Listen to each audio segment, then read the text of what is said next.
Let's bring in CNN's Kristen Holmes, who's watching all of this unfold. Kristen, how does the Trump team plan to move forward after this fourth arrest and his first mugshot?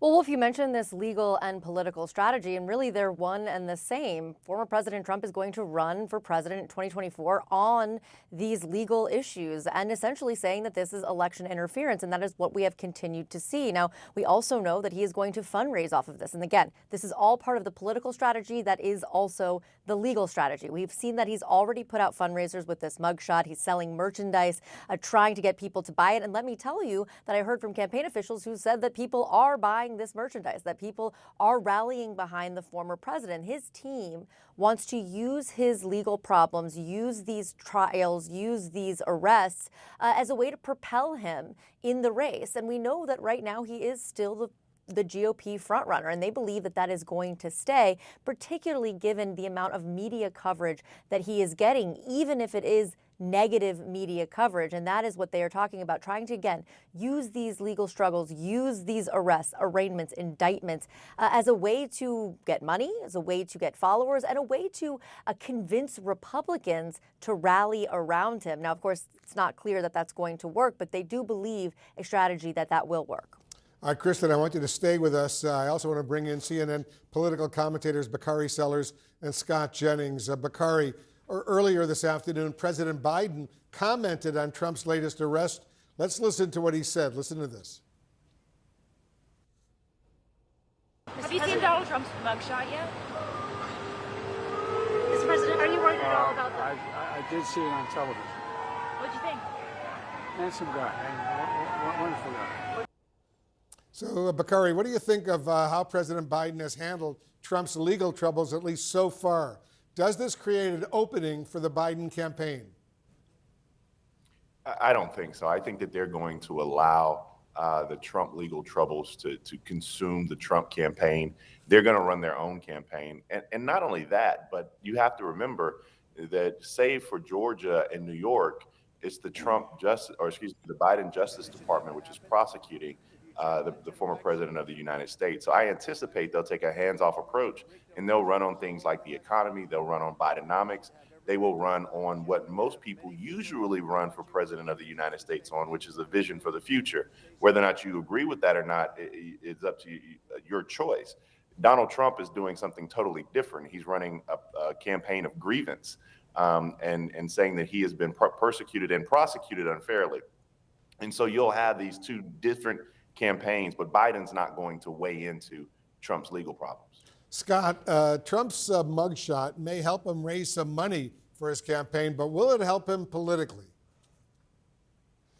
Well, look, he's used these different legal entanglements over time, now, to boost himself in the Republican primary. They're going to do that again. But what is becoming increasingly clear, Wolf, is the gulf between what's helping him maintain his base of primary support and what would hurt him in a general election. There's just a mountain of polling out there now that indicates that these legal entanglements are hurting him, that if he were to be convicted of a felony, that it would make it very difficult, if not impossible, for him to be elected president. It's already going to be difficult for him to be elected. So it's a crazy disconnect. What helps you today could be killing you tomorrow if he were to be the Republican nominee, and it's quite a conundrum for the Republican Party.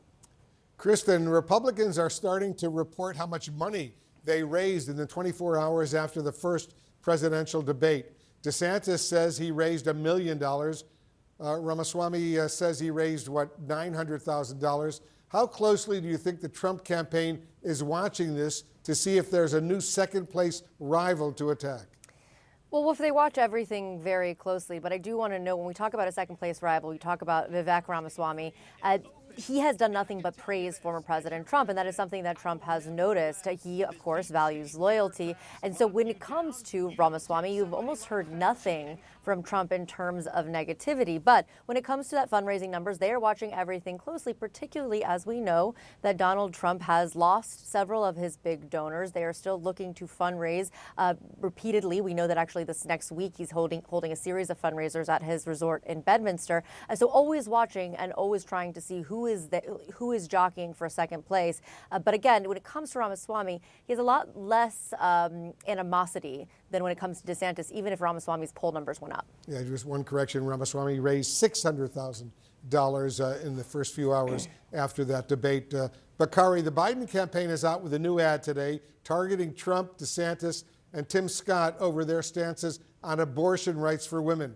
Are those the three candidates that Democrats are most concerned about after this first debate?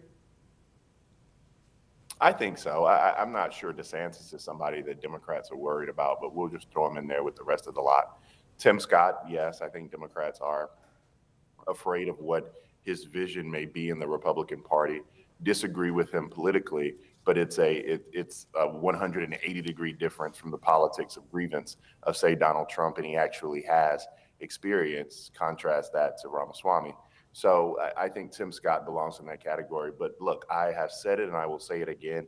This race is likely over on King Day in Iowa when Donald Trump wins that primary. Donald Trump is Biden's #1 target, and Democrats have to understand that it is true that Donald Trump can be president of the United States again, and Democrats must run scared.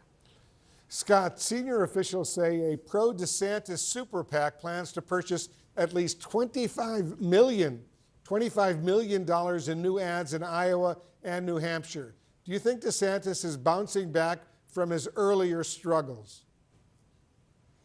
Well, if you look at the Des Moines Register poll that came out a few days ago, Wolf, he had the highest net faves in the Republican field, and he had the most people that were considering voting for him. So despite the national gloom and doom narrative, he actually has some underlying fundamentals that are still going well for him. I think he had a perfectly fine debate and maybe helped himself just a little bit there with a couple of his answers on key issues. So, we'll see if TV ads, still make a difference.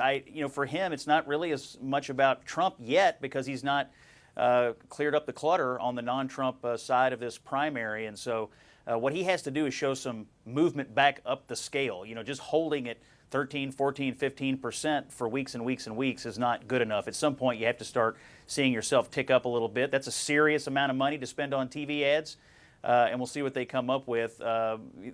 He'll have more to spend on that, I think, than the other campaigns, although Tim Scott, as Bakari mentioned, is not without serious firepower as well. Kristen, you do a lot of reporting on this. Does the Trump campaign have the cash it needs to buy millions of dollars in ads, given how much it's spending on Trump's legal bills? Well, Wolf, I just talked to a Trump advisor about this actually right before this hit, and they said no, they are not concerned about the fundraising, but here's why. It's because of the disconnect here between Trump's legal fees that are paid for the Save America PAC and the campaign. They have kept this very separate. The campaign funds, they still say that they have more than $20 million cash on hand. When it comes to legal fees, though, they are very concerned about that. When Save America PAC, as we know and we reported several weeks ago, made a $60 million donation to another the MAGA Inc. super PAC and then asked for it back. And that is because of those extraordinary legal bills. So that is where the real concern is. And of course, as we also know, they have opened up a legal defense fund for several of these lower aides who needed legal help that Trump was paying for. So that's where the real concern is. Are they going to run out of money for those legal funds? Yeah, that's important. Bakari, I want you to listen to something that Vivek Ramaswamy said on the campaign trail earlier this afternoon about Democratic Congresswoman Ayanna Pressley. Listen to this. Ayanna Pressley, she's in the Congress today. She's a member of the squad. Her words, not mine. We don't want any more black faces that don't want to be a black voice. We don't want any more brown faces that don't want to be a brown voice. These are the words of the modern grand wizards of the modern KKK. What's your reaction to that, Bakari? Ramaswamy's kind of idiotic when he says that, and this is why his campaign has caught fire amongst some fringes on the right, because he uses these kind of slogans, he uses these tag words, but again, he has no depth. I mean, Ayanna Pressley doesn't need me to explain what she was saying, but if you are going to be someone who represents minorities in this country, if you're going to be a voice and represent them on the largest platform in the world, then you must actually speak truth to power about those issues that directly affect them. That's what Representative Pressley is saying, that you have to be true to yourself. that you have to be uplifting of your community, and you cannot act like the ills that affect Black and brown people don't affect you. And for him to call her all types of names is just beneath the dignity of this type of civil discourse. Race is a very, very difficult issue for this country to grapple with. Ramaswamy in that comment showed that he's unable or unwilling or simply doesn't have the intellect necessary to tackle that issue of race by those comments he made. And quickly, Scott, what are your thoughts? Well, look, we saw Joe Biden in the last presidential campaign make a comment, akin to this, that you can't be an actual black person if you're not supporting me for president.